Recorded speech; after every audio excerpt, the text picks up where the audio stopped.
My name is Aneta Felix. I'm a journalist based in Berkeley, California. Here's why I left my job at the BBC for the US.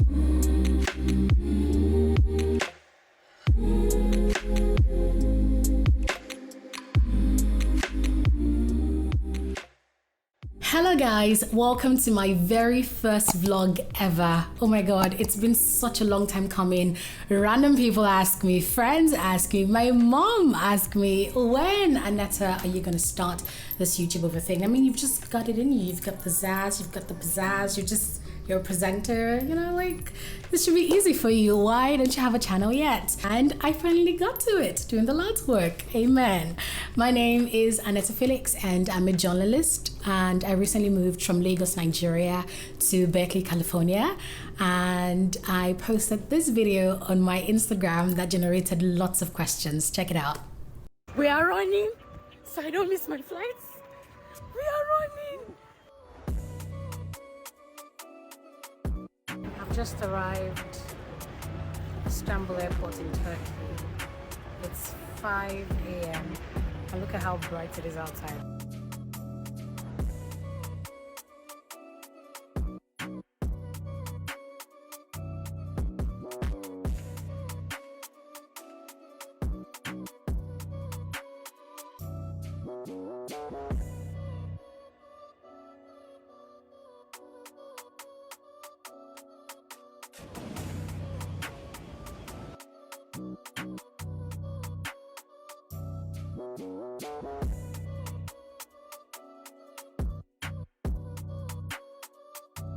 I am in San Francisco. Woo! We did it.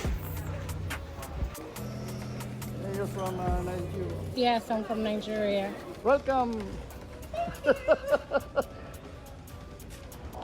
Okay, we're going to the car.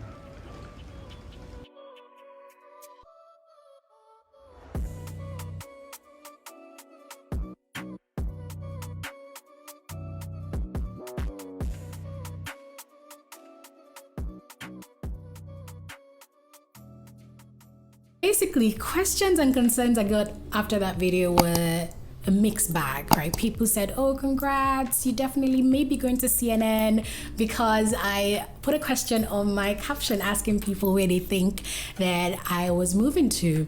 And people like, oh, you're going to the CNN, amen, amen. I'm like, yeah, yes, sis, go get it, go get it. Other people, asked me questions like, oh, you just got this job at the BBC. It's not even been up to a year. It seems like, the trajectory of your career is going great. You said this yourself, that this is your dream job. So why did you quit? Why did you leave the BBC after 10 months? For me to explain where I am, I have to tell you where I'm coming from. That sounded deep, innit? So guys, I started my journalism career pretty early. I was about 11 years old when my first ever article got published in the Guardian newspaper, guys. So the Guardian newspaper put up a post asking young Nigerians to send in essays about a certain topic, and it's about Nigeria's lingua franca, which is the English language. And I did. I sent in my essay and it was published as one of the top 3. And after that, I got the opportunity to audition for the role of a presenter at AIT. AIT is an acronym for African Independent Television. It's Nigeria's first independent television station. And they had a program called Young World, and it's a program targeted at teenagers. And the great thing is that they wanted kids to be the anchor of the program. So 2 aunties of mine told me about this audition, Auntie Obi and Auntie Bosse. And Auntie Obi was my chaperone to the event. Thanks to my supportive parents, I was able to go. I did the auditions, I got called back, and I became the youngest radio presenter at Repo FM, back then in the early 2000s. And from then I would intern at other radio stations such as Vibes FM. Remember to send your text messages to 09059397146. This one. I interned at the university radio station where I attended. That's the University of Benin. And I'd worked for about 8 years. And then I got this opportunity to apply at the BBC. Azizat Olalua, who is a very good friend of mine and mentor, sent me the opportunity for the role that I was in before I left Nigeria. That's the role of a presenter and reporter at Gist Nigeria. It's good to have you join us on Gist Nigeria, brought to you by the BBC and Channels TV. Here, we provide fresh perspectives to the stories making the rounds on social media. I'm Aneta Felix. Today, we start with rising food prices in Nigeria. With biting inflation, it's become a luxury to afford 3 square meals. Food prices are spiraling out of control, and many Nigerians are struggling. Prices of basic household items have increased by more than 30% in the last 1 year. In this story, I find out what's responsible for this hike and what needs to be done to stem the tide. Have a look. It really was my dream job, you know. I wanted a job that would let me utilize a lot of my skills regarding presenting, reporting, script writing, and all of that.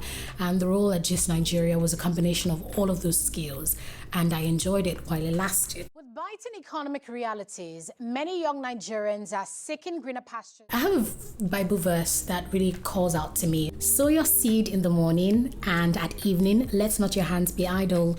For you do not know which will succeed, whether this or that, or whether both will do equally well. So I really took this verse very personally, and that really informed how I approach life in terms of, you know, never putting my eggs in one basket. So I would always try and apply for so many things at so many times. I mean, my friends usually mock me in that way and say, oh, what are you applying for this time? Because I'm always looking out for opportunities, fellowship here, this there, scholarship there. And I did apply for Chevening at 2 or 3 times. I did get love letters, but a friend of mine told me about the Mastercard Foundation Scholarship, and even though it wasn't exactly what I wanted at the time, it was a 2-year master's. I didn't want a 2-year master's because the place where everybody would go for school would be the UK, and master's there is usually 1 year. And I was like, why will I spend 2 years in a master's program, you know? And then there was even another master's that interested me more. It's the International Media Studies, IMS, in Germany. And I really was interested in that because of its curriculum, which is based on media entrepreneurship. I really wanted to, you know, I have this dream of like having my own media company. So I was like, okay, this course is going to teach me all the rudiments of doing that, you know. But because, you know, going back to that Bible verse, Ecclesiastes 11 verse 6, I decided to try all opportunities while even applying for the BBC. So I was applying for scholarships, applying for fellowships, applying for jobs. I was just doing like a lot of things, just spreading my net wide to see whichever succeeds. And then I love to have options to now be in a place where I say, oh, I have this job, I have this opportunity, I have this other opportunity. Which would I like to pick? I like a buffet in life, you know, not just on my plate. And then for the master's application, it really was an intense period, writing so many essays, eventually getting admitted to the University of California, Berkeley, and then getting nominated for a Mastercard Foundation scholarship. And they gave me like 1 week to write about 12 essays. It really was a crazy deadline with work and all of that. I did that, sent that back. Then I got invited to do an interview. I did that, and I really was in my barber's shop one night checking my mails, and I saw that. Oh my God. Just thinking back now brings to me a flurry of emotions. I couldn't believe it that I had been awarded a fully funded Mastercard Foundation scholarship. You know this thing with imposter syndrome where you'd wait and see, it was a mistake. They meant to send that mail to someone else. I'm just gonna wait and see. But I'm like, you know, they sent me 4 attachments with my name splattered all over. I'm like, it definitely is me, isn't it? It was the news I'd been waiting for, praying for a long time. You know, I've had scholarships to schools in the UK before, vice chancellor scholarships and things like that, and you had to augment that with your own, you know, revenue or whatever. But my prayer was that I was going to get a fully funded scholarship. I wasn't going to pay a dime. I wasn't going to spend anything on it, and I was going to get world-class education. So that happened. Wow, it did happen. So guys, the news is out. I am a Mastercard Foundation Scholar, awarded a fully funded scholarship by the Mastercard Foundation Scholarship Program to study journalism with a major in documentary filmmaking at the University of California, Berkeley. Oh my God, so exciting. So I had surmounted this hurdle of getting admission into the #1 public university in the US. I had gotten a fully funded scholarship, but little did I know that I had another battle to face, which is getting a visa. And not just getting a visa, first of all, getting a visa interview date. Ooh, if you want to hear that experience, do let me know. And I know it's such a mess right now, seeing what people are going through regarding that in Nigeria. I sympathize with you if that's your situation.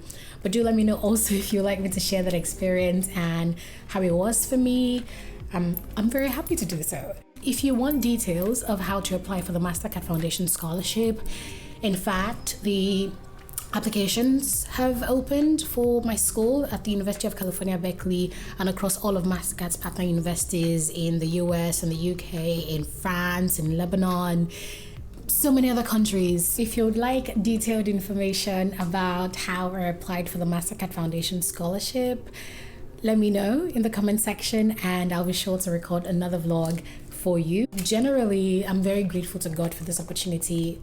I've really prayed for a fully funded scholarship. I've always prayed for a fully funded scholarship. I've had friends who went abroad to study, but they were working while schooling and all of that, but I didn't want that experience. I didn't want to go through the stress of paying for my own education. I just wanted a fully funded scholarship, and I thank God that despite the rejections I mentioned before, I did get the Mastercard Foundation Scholarship in one try, and that's just amazing to say.